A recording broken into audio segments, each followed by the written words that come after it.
దానికి శ్రీకారం చుట్టాం. నేను ఇచ్చే సంక్షేమ కార్యక్రమాలు మీకు చెప్తాను, అభివృద్ధి ఏం చేస్తున్నామో కూడా మీకు ఎక్స్ప్లెయిన్ చేస్తాను. అదే సమయంలో ఎంత అభివృద్ధి చేసినా ఎంత సంక్షేమం ఇచ్చినా మీలో ఉండే శక్తి సామర్థ్యాలు బయట తీసుకురావాలన్నా మీకు అండగా ఉండాలంటే ఏం చేయాలని ఆలోచించాను. మామూలుగా ఈరోజు ప్రభుత్వంలో మీరు చూస్తే P3 అని ఉంటుంది. కొంచెం వెనక్కిరండి మీరంతా, కొంచెం వెనక్కిరండి.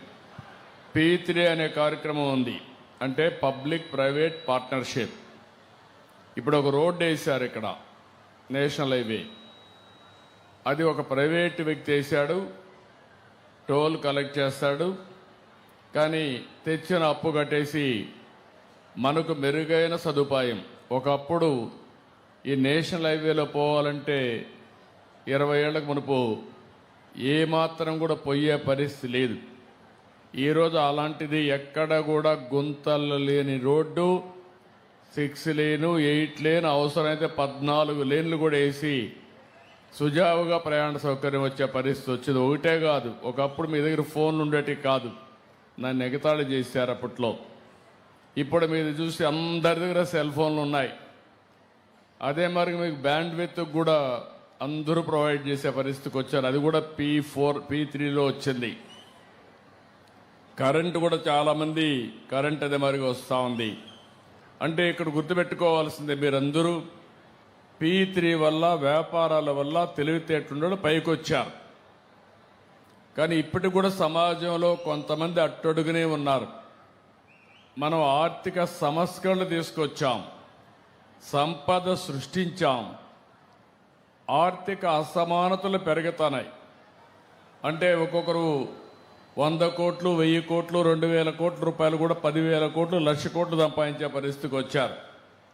కొంతమంది 3 పూట్ల తిండి లేకుండా ఇప్పుడే ఇక్కడ నాగవణిని చూశారు.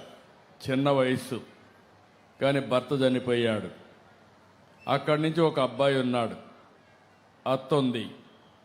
కానీ ఈరోజు ఆ అమ్మాయికి ఎలాంటి అండ లేదు. అలాంటప్పుడు నేను ఆలోచించింది, ఒక వినూత్నమైన కార్యక్రమానికి P4 అని నేమ్ పెట్టి MBK అన్నాను, మార్గదర్శి బంగారు కుటుంబం.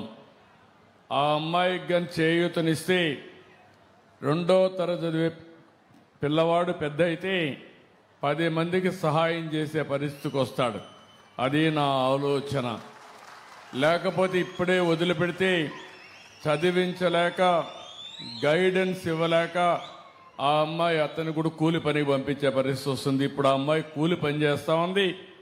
నేను 4,000 రూపాయలు పింఛన్ ఇస్తున్నా, వాళ్ళ అత్తకు కూడా 4,000 రూపాయలు పింఛన్ ఇస్తున్నాం. ఆ 8,000తో కూలి పని చేసుకొని కాస్త కోస్త సంపాదించి ఏదో కుటుంబాన్ని నడుపుతా ఉంది. రేపు రాబోయే రోజుల్లో కూడా ఆ పిల్లవాడిని ఉన్నత స్థాయిలో చూడాలనేది నా ఆకాంక్ష, నా ఆశయం, అదే నా కోరిక. దీనికోసం నేను ఆలోచించేది, ఎవరైతే బాగా డబ్బులు సంపాదించామో మీకు కూడా బాధ్యత ఉంది. సమాజం వల్ల పైకొచ్చారు మీరు, సమాజం లేకపోతే ఎవరూ లేము.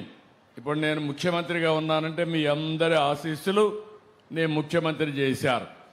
అలాంటప్పుడు నేను ఆలోచించేది, మళ్ళీ నేను ఒక వినూత్నమైన కార్యక్రమం 5 ఏళ్ళు పడుతుందా, 10 ఏళ్ళు పడుతుందా, 20 ఏళ్ళు పడుతుందా, నా ఆశయం అయితే ఆర్థిక పేదరికం లేని సమాజం. రెండోది, ఆర్థిక అసమానతలు తగ్గించే విధానానికి రూపకల్పన. అందరికీ మెరుగైన జీవన ప్రమాణాలు ఉండాలి. 1000 కోట్లు లేకుంటే 1,00,000 కోట్లు ఉండే ఆయన బంగారు తినడు, ఆయన కూడా తినే తిండే. ఆయన కూడా షుగర్ వ్యాధి ఉంటే తిండి కూడా సరిగా తినలేడు. కనీసం మీరు తిని అరిగించుకునే శక్తి మీకుంది, వాళ్ళకి ఆ శక్తి కూడా లేదు. అందుకే అందరికీ సమాన అవకాశాలు ఇవ్వాలి. నేను ఇక్కడే ఉండే మార్గదర్శిని కోరుతున్నా, తమ్ముడు, ఆ అమ్మాయి కుట్టు మిషన్తో ఆపేయడం కాదు నా ఉద్దేశం. పిల్లవాడిని బాగా చదివించాలి. ఆ అమ్మాయి కూడా చిన్న వయసు, 10th క్లాస్ పాస్ అయింది. అవసరమైతే ఆ అమ్మాయిని కూడా ప్రోత్సహించి ఇంటర్మీడియట్ కానీ ఆన్లైన్లో కూడా చదువుకోవచ్చు. ఇంటికాడ ఫ్రీగా ఉన్నప్పుడమ్మా మీ అబ్బాయి చదువుకోవడమే కాదు, నువ్వు కూడా చదువుకోవాలి. పిల్లవాడితో సమానంగా నువ్వు కూడా చదువుకొని 10th క్లాస్ ఇంటర్మీడియట్ కూడా పాస్ అయితే ఇక్కడ చాలా ఇండస్ట్రీస్ వచ్చాయి, అందులో ఉద్యోగాలు కూడా వస్తాయి. ఒకరోజు నిన్ను చూడాలనుకుంటున్నా, నువ్వు మళ్ళా టీచర్గా తయారయ్యి నీ కొడుక్కి చదువు చెప్పే పరిస్థితి నువ్వు రావాలనేది నా ఆకాంక్ష. అలాంటి వినూత్నమైన కార్యక్రమాలకు ముందుకు పోవాలి. మీరు కూడా నాకు కావాల్సింది ఏదో ఆ అమ్మాయిని కోరికలను కూడా లేకుండా చేయకుండా, అంటే ఇన్ ది సెన్స్ ఆ అమ్మాయికి భవిష్యత్తు మీద ఆశ ఉండాలి. మీరు ఆ పిల్లవాడిని బాగా చదివించడం, ఆ అమ్మాయికి కూడా ఆదాయం వచ్చే మార్గాలు నిరంతరం మీరు నేర్పించడం, మీ కుటుంబంతో సమానంగా వీళ్ళని కూడా మీ తమ్ముడు కుటుంబం అనుకుంటారా, లేకుంటే మీ బంధువుల కుటుంబం అనుకుంటారా, మీ పిల్లలతో సమానంగా ఆవిడని కూడా పైకి తేవాల్సింది నేను కోరుతున్నా. అలాంటి ప్రణాళిక తయారు చేయాలి. ఓకే, తప్పనిసరి. నమ్మకమేనా? నమ్మకం. నేను మానిటర్ చేస్తా ఉంటా ఇవన్నీ. ఓకే, తప్పనిసరి. ఈరోజు తునికి వచ్చినప్పుడు ఇక్కడ మీటింగ్లో మాట్లాడని రికార్డ్ చేస్తారు. కంప్యూటర్ ఆన్ చేసి చూస్తే తాతయ్య ఏం చెప్పారు, నాగవణి ఏం చెప్పింది, మొత్తం రికార్డు ఉంటుంది. మళ్ళా నువ్వు కానీ నా దగ్గర చెప్పేసి మళ్ళా నువ్వు కోల్డ్ ఫీట్ డెవలప్ చేసుకుంటే కరెక్ట్గా చేస్తానంటావా? చేస్తాను. నమ్మకమేనా? నమ్మకం సార్. Okay, good. అది స్పిరిట్. ఇక్కడ నేను మిగిలిన విషయాలు ఎక్స్ప్లెయిన్ కూర్చోమన్నా. Thank you.